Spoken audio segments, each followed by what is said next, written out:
ఓం నమః శివాయ.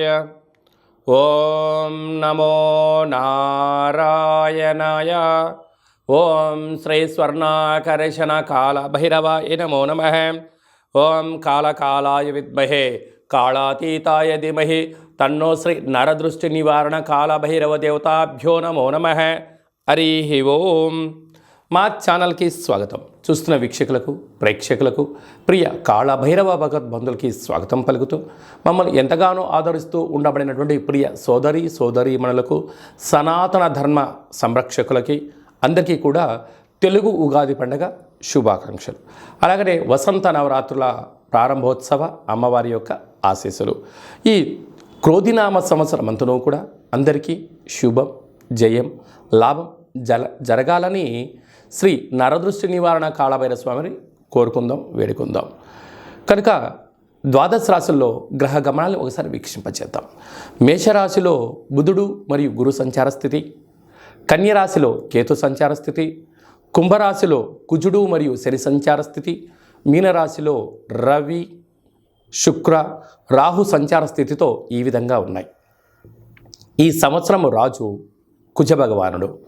మంగళవారం మనకు ఈ సంవత్సరం ఉగాది పండగ అవ్వడం వలన, రాజు కుజుడు అవ్వడం వలన నిత్యము రాజకీయ నేతలకు, సామాన్యులకు, ప్రతి ఇంట్లో ఉండబడినటువంటి కార్యక్రమ నిర్వహణ చేసే వారందరికీ కూడా అధిక శత్రు ప్రభావం అధికంగా ఉంటుంది. నిత్యము అంతర్గతమైనటువంటి భద్రతా లోపము, రక్షణ శాఖలో, న్యాయశాఖలో, అడ్వకేట్సు, పోలీసు, రక్షణ రంగాలలో వీరితో బాగా విపరీతమైన ఇబ్బందులు ఉండేటువంటి అవకాశాలు ఉన్నాయి. ఈ సంవత్సరము అధికమైనటువంటి వేడి, అధికమైన వర్షాలు, అన్నీ అధికస్యం ఉండేటువంటి పరిస్థితి ఉంటుంది. భానుడు విపరీతమైనటువంటి ఉష్ణోగ్రతను వెదజల్లే పరిస్థితి ఉంటుంది. పర్యావరణము, పరిరక్షణకు దూరం అయ్యే పరిస్థితి చాలా అధికంగా ఉంటుంది. అదియే కాకుండా మంత్రివర్యులు శని భగవానుడు. శని ఆయుకారకుడు అవ్వడం వలన శని నక్షత్రాలు 3 నక్షత్రాలు, పుష్యమి నక్షత్రము కర్కాటక రాశిలో ఉండడము, కర్కాటక రాశికి ప్రస్తుత కాలమాన ప్రకారంగా అష్టమ స్థాన శని సంచార స్థితి. 2వ నక్షత్రము అనురాధ నక్షత్రము. ఈ నక్షత్రము వృశ్చిక రాశిలో ఉండడము అర్ధాష్టమ శని సంచార స్థితి. 3వ నక్షత్రము ఉత్తరాభాద్ర నక్షత్రము మీనరాశిలో ఉంటుంది. మీనరాశికి కూడా ఏళ్ళనాటి శని యొక్క ప్రభావము. అంటే శని భగవానుని యొక్క తీవ్రత ఈ సంవత్సరము చాలా అధికంగా ఉంటుంది. మంత్రివర్యులు అవ్వడం వలన రాజు ఆజ్ఞాపిస్తాడు, మంత్రి పరిపాలన, అధ్యక్షత, నిర్వహణ చూస్తాడు. కనుక ఈ సంవత్సరము అనేక రకాలమైనటువంటి వ్యాధులు, ఇబ్బందులు, చోర భయం, తస్కరణ భయం, నదీ ప్రయాణాలు, అగ్ని ప్రమాదాలు, అనేకమైనటువంటి స్వయం కృప అపరాధంతో జరిగే పరిస్థితి చాలా అధికంగా ఉంటుంది. కనుక ఇలాంటి కాల సమయంలో ఈ సంవత్సరం అంతనూ కూడా శని భగవానుని యొక్క ఆశీస్సులు, మంత్రి ఆశీస్సులు మనకు కలగాలి అన్నట్లయితే ప్రధానంగా ఒక వ్యక్తి తన ఎంత బరువు అయితే ఉంటాడో అంత బరువు కలిగినటువంటి ఉప్పును తులాభారంగా చేసుకొని, ఆ ఉప్పును శివలింగ ఆకారంగా ఏర్పాటు చేసుకొని, రుద్రుడి యొక్క నమ్మకాన్ని, శని యొక్క మూలమంత్రాన్ని సంపుటీకరణ చేసుకుంటూ జలంతో ఆ యొక్క శివలింగానికి, అంటే ఉప్పుతో చేసిన శివలింగానికి అభిషేకం చేసుకోవడం వలన నీటితోనే ఉప్పు మరణిస్తుంది, నీటితోనే తయారవుతుంది. కనుక సమస్యలు సమసిపోతాయని చెప్పి గమనించాలి. ఈ ఒక్క చిన్న రెమెడీ కార్యక్రమం చేసుకుందాం. శని భగవాన్ యొక్క ఆశీస్సులు పొందుదాం. శ్రీ క్రోధినామ సంవత్సరంలో అందరము ప్రశాంత, సుఖవంతమైన, ఆనందకరమైన, ఆరోగ్యకరమైనటువంటి జీవితాన్ని పొందుదాం. కర్కాటక రాశి వారికి ఈ తెలుగు ఉగాది పండగ ప్రారంభంలో ఎలా ఉండబోతుందో ఈ వీడియోలో సవివరంగా సంపూర్ణంగా తెలుసుకుందాం. కర్కాటక రాశిలో ఏ నక్షత్రాలు వస్తాయనగా, పునర్వసు నక్షత్రంలోని చివరి పాదం 4వ పాదము, పుష్యమి నక్షత్రంలోని 4 పాదాలు, జ్యేష్ఠ నక్షత్రంలోని 4 పాదాలు కలిపితే కర్కాటక రాశి. చాలామందికి పుట్టినటువంటి కాల సమయంలో డేటా ఆఫ్ బర్త్లు లేనటువంటి కారణం వలన పేరు యొక్క మొదటి అక్షరాన్ని అనుసరిస్తూ ఆ రాశిని తెలుసుకునే ప్రయత్నం చేద్దాం. హే, హూ, హే, హో, డా, డి, డు, డే, డో అక్షరాల వారందరూ కర్కాటక రాశి జాతకులే. కర్కాటక రాశి యొక్క అధిపతి చంద్రుడు. వీరికి ఒకవైపు అష్టమ స్థాన శని సంచార స్థితి జరుగుతున్న విషయం తెలిసినటువంటిదే. ఎందుకనగా ఈ సంవత్సరం మంత్రివర్యులు కూడా శని భగవానుడే అవ్వడం వలన, అందుకే వీరికి తృతీయంలో కేతువు, అష్టమంలో కుజుడు శని, భాగ్యంలో రవి శుక్ర రాహు సంచార స్థితి, రాజ్యంలో బుధుడు గురు సంచార స్థితి ఉండడం వలన స్వయం వృత్తులు, సేవా రంగాలు, నీటితో కూడుకున్న వ్యాపార కార్యక్రమాలు, వ్యవసాయ సోదరీమణులు, పాల ఉత్పత్తులు, పెరుగు ఉత్పత్తులు, హోటల్ వ్యాపారాలు, స్వర్ణకారిత వ్యాపారాలు, వస్త్ర వ్యాపారాలు, అలాగనే గృహాలు, భవనాలు నిర్మాణం చేసేటువంటి వారందరికీ కూడా చాలా అదృష్టం కలిసేటువంటి సంవత్సరం కూడా. కాకపోతే స్వల్పమైనటువంటి యంత్రాలతో, ఆయుధాలతో, కొరముట్లతో వాహన ప్రమాదాలు పొంచి ఉన్నాయి.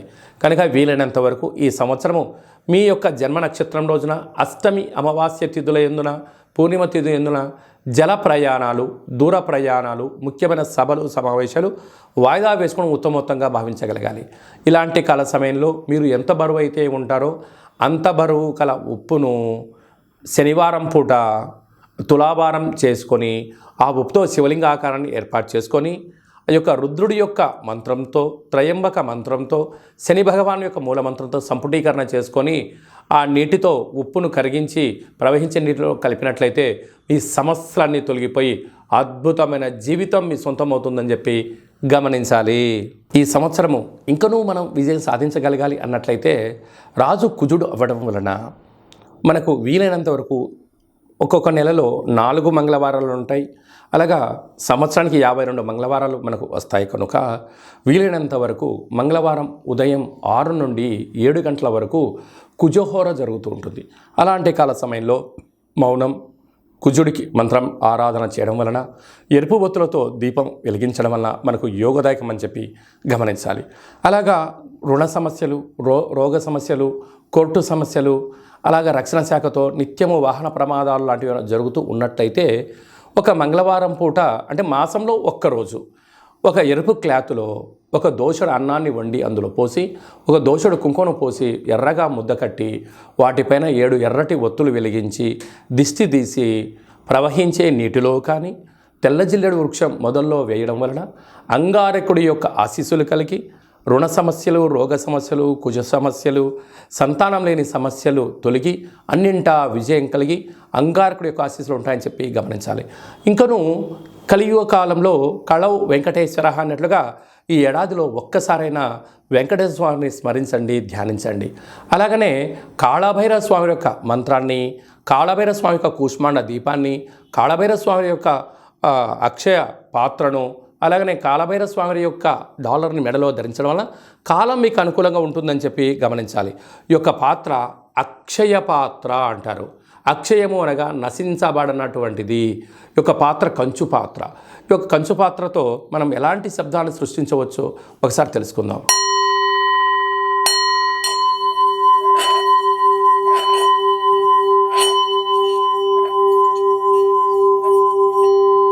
ఈ యొక్క ఓంకార శబ్దాన్ని ప్రతిరోజు ఉదయం స్నానం చేసిన తర్వాత 2 అగరబత్తులు వెలిగించి తిప్పి మీ మనసులో ఏదైతే కోరిక ఉందో 12 సార్లు కోరుకున్నట్లయితే సత్వరమే విజయం మీ సొంతం అవుతుంది. ఇంట్లో ఉండబడినటువంటి నరదృష్టి తొలగిపోవడం, ఇంట్లో ఉండబడిన జ్యేష్ఠాదేవి బయటికి వెళ్ళడం, బయట గ్రామంలో సంచరిస్తూ ఉండబడినటువంటి ధనలక్ష్మీదేవి గళ్ళు మంటూ మన ఇంటికి వస్తూ సిరుల సంపదకు మనమే కేంద్ర బిందులు అవుతామని చెప్పి గమనించాలి.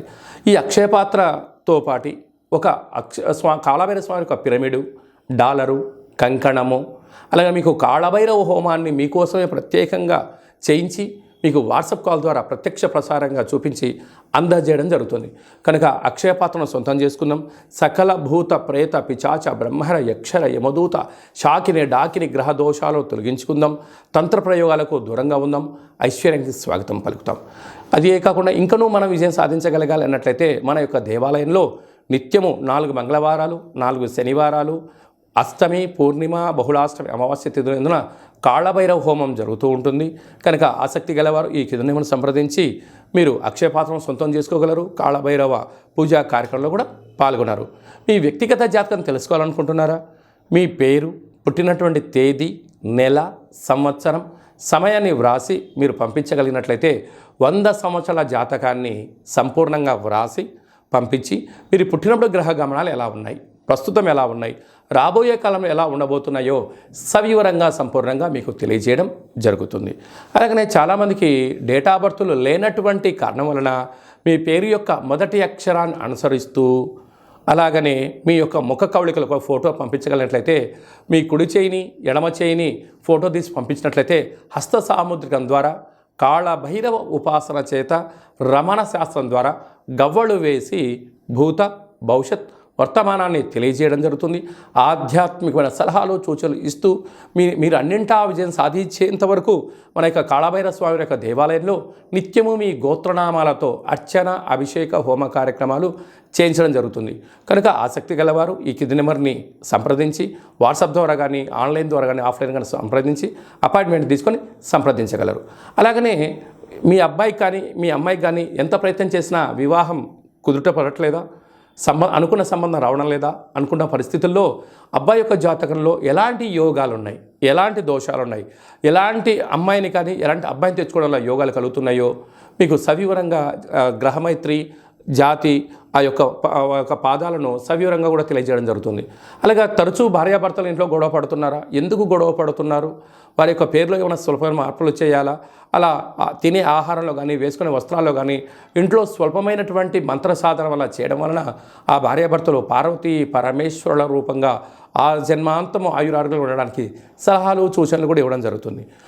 మీకు అబ్బాయి కానీ అమ్మాయి కానీ పుట్టినట్టయితే వారి యొక్క పేర్లు తిథి ప్రకారంగా, వారం ప్రకారంగా, నక్షత్ర ప్రకారంగా ఎలాంటి ఆధ్యాత్మిక నామాలు పెట్టుకోవాలో కూడా మీకు తెలియజేయడం జరుగుతుంది. అందరికీ ఈ క్రోధినామ సంవత్సరంలో సర్వత్రా శుభం జయం లాభం జరగాలని కోరుకుంటూ ఆశీర్వచనం. ఓం శతమానం భవతి శతాయు పురుష సతేంద్రియ ఆయుష్యేవేంద్రియే ప్రతిష్టతి ధనం ధాన్యం బహుపుత్రలాభం శత సంవత్సరం దీర్ఘమాయు సర్వే జనా సుఖినో భవంతు లోకా సమస్తా సుఖినో భవంతు సర్వం నరదృష్టి నివారణ కాళభైరవ దేవతార్పణమస్తు. ఈ వీడియో మీకు నచ్చినట్టయితే లైక్ చేయండి, షేర్ చేయండి, మా ఛానల్ని సబ్స్క్రైబ్ చేసుకోండి. మేము చేస్తున్న వీడియోలు ఆధ్యాత్మిక వీడియోలు అందరికన్నా మొట్టమొదటిసారిగా మీరే చూడాలి అనుకుంటున్నట్టయితే గంట సింబల్ని ప్రెస్ చేయండి, ఆల్ అనే బటన్ తెలియచేయండి. ఈ ఆధ్యాత్మిక భక్తి సమాచారాన్ని మీరు ఎవరి క్షేమాన్ని అయితే కోరుకుంటున్నారో, అంటే మీ క్షేమాన్ని ఎవరైతే కోరుకుంటున్నారో వారికి ఫార్వర్డ్ చేసి భగవంతుడి యొక్క ఆశీస్సులు పొందగలరు.